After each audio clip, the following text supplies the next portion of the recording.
Olá, meu amigo, olá, minha amiga, que bom estarmos juntos. É uma alegria poder conversar com você mais uma vez. Estamos no 5º dia nessa caminhada lendo o livro de Provérbios. Provérbios tem muitas lições, Provérbios tem muitos ensinamentos, mas hoje o capítulo 5 é um capítulo muito especial. O capítulo 5, ele apresenta em suma dois grandes ensinamentos. O primeiro, o capítulo 5 fala admoestações, ou apresenta admoestações contra o adultério. E, em segundo lugar, ele apresenta ensinamentos para fortalecer a família, o casamento, conforme Deus criou. Poderíamos dizer que a base do Provérbios capítulo 5 está em Hebreus, no capítulo 13 e o verso 4. Então, antes de começar a ler Provérbios capítulo 5, eu quero ler este texto. Mas vamos orar primeiro? Bondoso Deus e Pai, muito obrigado, Senhor, pela oportunidade de abrir a Tua Palavra. Dá-nos a segurança de poder entendê-la como o Senhor deseja. Ilumina a nossa mente com Teu Santo Espírito. Em nome de Jesus. Amém. Vamos lá então, amigo. Abra a sua Bíblia em Hebreus. Lá no livro de Hebreus, eu já anotei e marquei aqui, capítulo 13 e o verso 4. Diz a Bíblia assim: digno de honra entre todos seja o matrimônio, bem como leito sem mácula, porque Deus julgará os impuros e os adúlteros. Percebeu? Deus exalta o casamento e Ele exalta a relação sexual no casamento. Sabe por quê? Vou ler de novo. Digno de honra entre todos seja o matrimônio, seja o casamento, bem como o leito sem mácula. A palavra leito sem mácula é uma tradução da palavra coito, que deu origem à palavra coito em português, ou relações sexuais. Então, é como se o texto, como não, ele está falando isso, digno de honra entre todos seja o casamento, bem como as relações sexuais realizadas no casamento, no contexto, no compromisso do casamento. Por quê? Porque Deus julgará os impuros e os adúlteros. Impuros, quem pratica relacionamentos sexuais antes do casamento. A palavra impuro é a tradução da palavra porneia, aquele que pratica atos ilícitos sexuais, ou seja, atos físicos ou através da pornografia. E também há uma condenação para os adúlteros. E é justamente sobre o casamento e sobre os adúlteros que fala Provérbios capítulo 5. Há uma condenação àquele que pratica o adultério. E há aqui então vários versículos falando sobre esse assunto. Leia com calma depois, sente-se, leia e medite nesse capítulo. Ele é então uma proteção para a família. Ele diz assim, ó: filho meu, atente à minha sabedoria, à minha inteligência inclina os ouvidos, para que conserves a discrição. Os teus lábios guardem o conhecimento, porque os lábios da mulher adúltera destilam favos de mel. Ele está como apresentando aqui a tentação como algo doce, como algo bom a ser praticado. E é assim que a tentação se apresenta. Então depois ele diz, mas o fim dela é amargoso, como absinto. Então no início parece doce, mas depois é amargo. Os seus pés, os pés da mulher adúltera, descem à morte, uma alusão à destruição, ou seja, conduzem à destruição. Os seus passos conduzem ao inferno. A palavra inferno também pode ser entendida como sepultura. É uma tradução de uma palavra que significa sepultura. Ela não pondera a vereda da vida. E aí o texto vem dizendo, né? Anda errante nos seus caminhos e não sabe. Agora, pois, filho, dá-me ouvidos, não te desvie as palavras da minha boca. Afasta o teu caminho da mulher adúltera e não te aproximes da sua porta. Quando ele usa a expressão, não te aproximes da sua porta, ele está se referindo a manter-se longe da tentação. Então aqui ele apresenta dois personagens, um homem e uma mulher. Obviamente que aqui ele está falando da mulher adúltera. a mulher que tenta, a mulher que trai.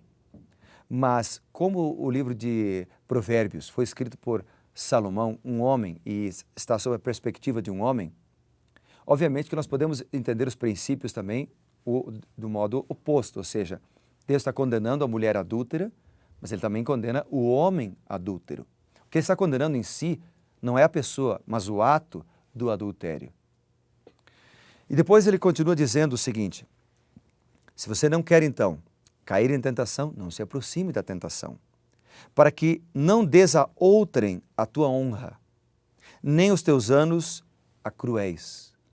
A Bíblia, com comentário, a Bíblia de estudo Andrews, o comentário que ela coloca aqui embaixo sobre essas duas palavras é muito interessante. Para que não des a outrem, ou seja, aqueles que podem escarnecer de você, a sua honra, ou seja, o seu respeito próprio, e a cruéis. Quem seriam esses cruéis? Pode ser a ira de um marido ciumento, pode ser a escravidão do pecado sexual, ou pode ser a dor do remorso. Talvez esteja falando nesta hora para alguém que teve sua família destruída por um ato impensado. Porque você tentou a felicidade, buscar a felicidade com uma outra mulher que não a sua esposa, ou com um outro homem que não o seu marido. No início, a tentação é doce, como Provérbios fala no início, né? Mas depois ela é amarga.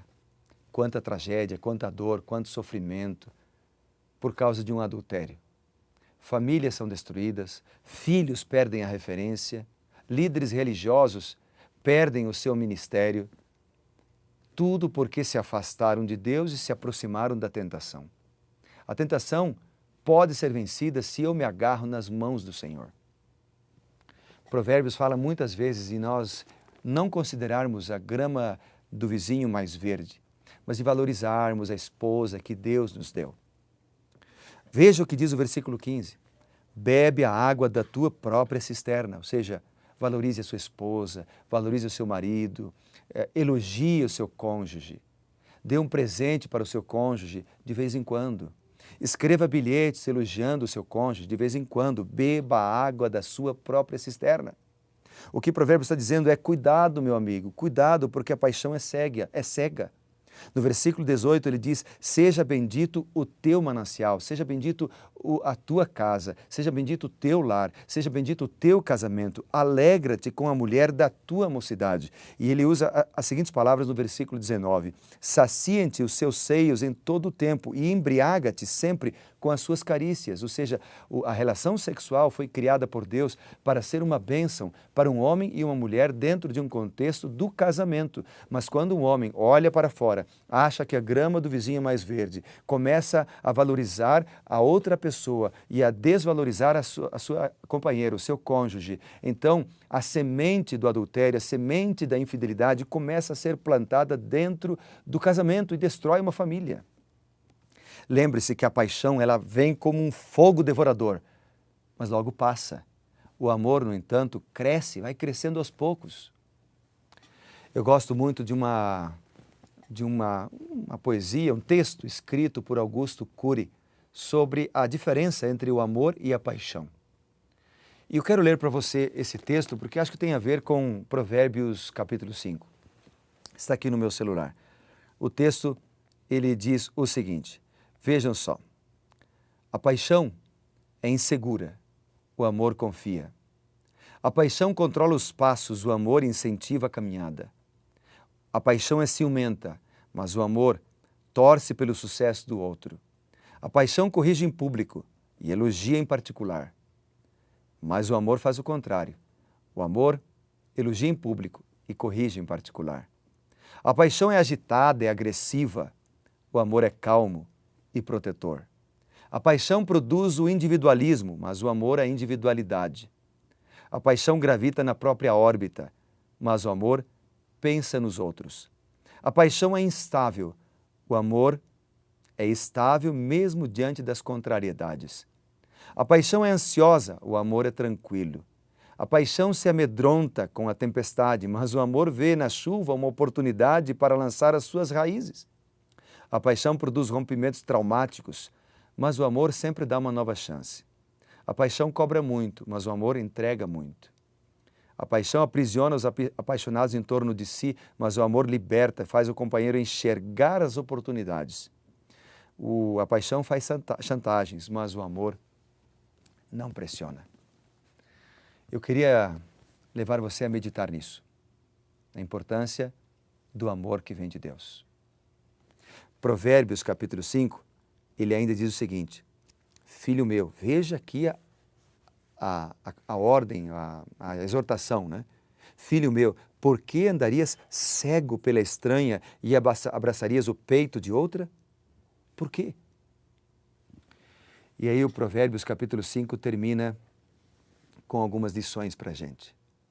Para que a gente possa valorizar a nossa casa, valorizar o nosso lar, valorizar a nossa família.